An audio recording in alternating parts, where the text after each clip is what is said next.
This video is not intended to encourage or glorify any kind of drug use. The sole purpose of these videos is to educate you on the dangers of what these substances can do to you. Please do not do any of the acts mentioned in this video. I repeat, do not do any of the acts mentioned in this video.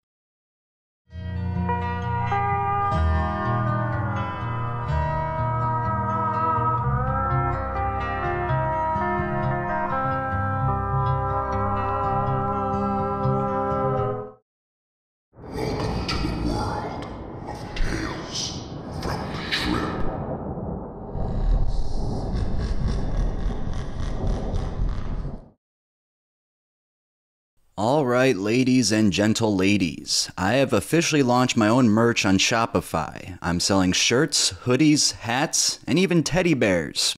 I've been wanting to do this for a very long time and it took me hours to set up, but it's finally here. I'll be adding more merch when the time comes, but I created these myself and will get a real artist to do more in the future. Please go to talesfromthetrip.myshopify.com to purchase your very own merch. I also created a special discount code you can use at checkout for 10% off any purchase. Just enter TripKeeper into the promo code section and you will get 10% off. I will also be looking for ideas for future products as nothing is set in stone, so please comment down below what else you'd like to see.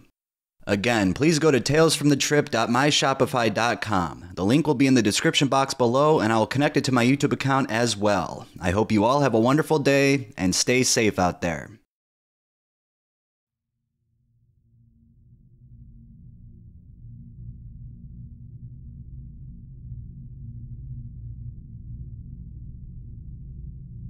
Here's a retrospective account of the most powerful experience I've had with 5-methoxy-NN-dimethyltryptamine. It was one of my first experiences with tryptamines, and also a defining few hours of my life.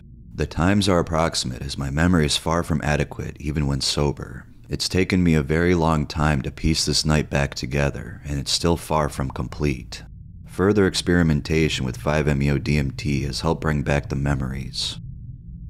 For those who are interested, I was 18 at the time, fairly unstable mentally, tired and frustrated. I don't wonder why the night unfolded as it did.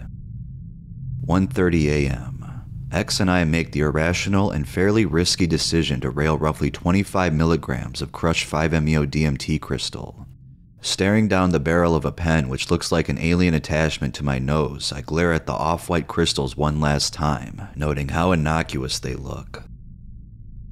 The pen barrel falls to the floor as I look up at the wall from the desk I just railed off. The pain has already set in, but I haven't reacted.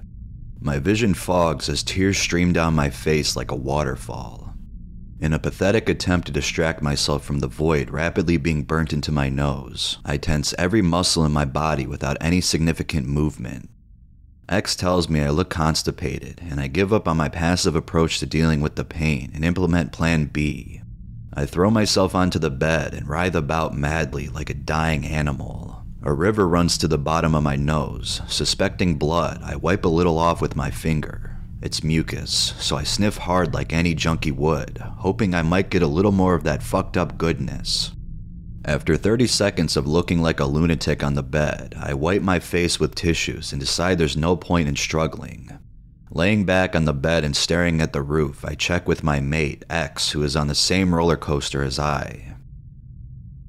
1:35 a.m. While I was reassuring X that we were safe and nothing could happen to us, I felt my heart beating faster and harder. Stopping mid-sentence, I fell onto my back, breathing deeply and inconsistently. In an instant, I became a stranger in a strange land. I felt like I was expanding, like some kind of spiritual presence was being sucked out of my surroundings and into my body. I felt in touch with everything around me, but it was nothing short of absolutely fucking frightening. I imagined the souls of the dead filling my body. Ghostly presences seemed to fill the room and my mind. Subtly, patterns emerged on the fan I was staring at. The textures on the concrete walls took shape, namely lizards and other reptiles. They took shape completely out of the blue and so very smoothly I had to concentrate to notice them. While appearing in such an awesome manner, the force of the drug, the pain throughout my body, and what I associate with their shape, which was generally long, thin, and predatory, led me to believe they are here to do something worse to me than I had ever imagined possible. What that was, I can only allude to. All I can remember is that death was a far favorable option. My body took a turn toward the awkward side of things. It was as if my mass was growing denser by the second, but the strength of my muscles was only 1 or 2 seconds behind it, thus allowing me to maintain relatively normal control of my body, but with the most intense discomfort I have ever experienced at the same time. I look at my watch. Time does not exist. Watching the seconds tick by on my watch was incomprehensible and completely and utterly meaningless. I start to think I've finally gone insane. Thinking back to this point, I had forgotten all reference points with reality. Everything I could see and everything I could think of meant absolutely nothing to me. 1:50 a.m. I stand up. I remember it as if I stood up, and in my vision, the world stayed as it was when I was lying down. Then it moved up to correct itself in my eyes, leaving huge glowing tracers everywhere.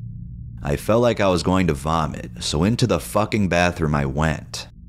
As I walked, I felt detached, as if I was controlling my body from the third person. I didn't vomit, but I made the mistake of looking in the mirror.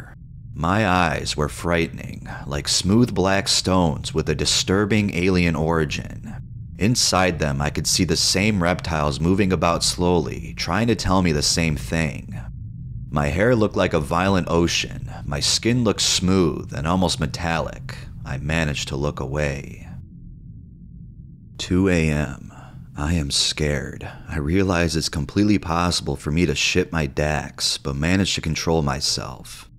I return to the room, insisting to the now calm ex that we go down to the park. As we made our way out the door, I begun to feel increasingly dissociated and overwhelmed. As I walked down the stairs, I totally lost control of my body for a moment and saw things from an external point of view. The next few minutes were an out-of-body experience which I will never forget. I remember imagining myself as some kind of short, four-legged creature resembling a mutated wolf from the X-Files, tearing at the door handle and scampering into the corner near the garage door. The next thing I remember is looking down at my phone in my hand. I knew where I was, I knew what was going on, but I did not know anything more. X begun to worry, and to this day I thank him for the care he took of me over the next hour. I made my way over to the park and sat down, trying to comprehend the new ways in which I was feeling fear. It's as if fear had become more than a feeling, but a complete livable state of mind, body, and the now so important soul. I felt like I was going to vomit. Oh boy, did I. No drug other than alcohol has ever brought my guts up, but 5-MeO DMT did the trick. I vomited till there was nothing left in my stomach to vomit. Then I vomited some more. I vomited till I thought I could see blood coming out of my mouth. It wasn't, but it took a close inspection of what I'd hurled up for X to determine I hadn't. Vomiting as violent as I did while as altered as I was is something I wouldn't wish on my worst enemy. I sat with my legs apart and my upper body slumped between my legs. I sat limply, rarely having to realign myself after heaving. During this time, the main thought on my mind was how I was going to be found the next day. Lying in a pool of my own vomit with a bleeding nose and signs of a struggle with an invisible attacker. Once the retching had ended, I rested my head on the wall behind me and closed my eyes.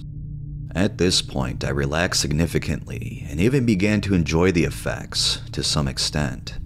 I noticed that the effects were tailing off till I closed my eyes. When they were closed, the only way I could measure time at all was through my breathing. And when I concentrated on my breathing, I noticed how slowly I seemed to be breathing.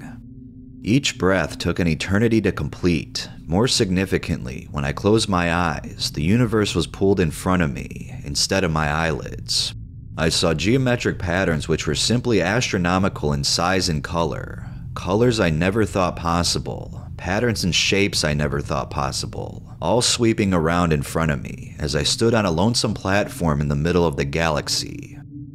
I opened my eyes and I was in the park. I closed my eyes and my body felt as if it was alone in space, watching these impossible colors, shapes, and movement patterns do their thing in front of me.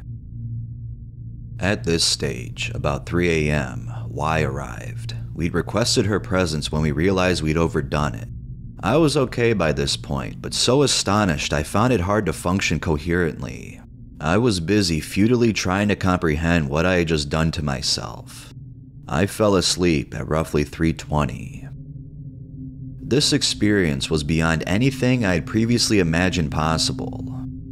In trying to explain the feelings, sensations, and hallucinations I had that night, I have done an injustice to the profundity, spirituality, and strength of the trip.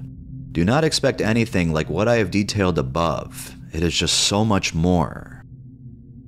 That was the night I learned my lesson, and I'm glad it happened. Otherwise, I might have thought or told someone else that 5-MeO-DMT is a safe chemical to be experimenting with. I've used this chemical more times than I can count since that night. Each time the experience increases in brevity, spirituality, and gratification.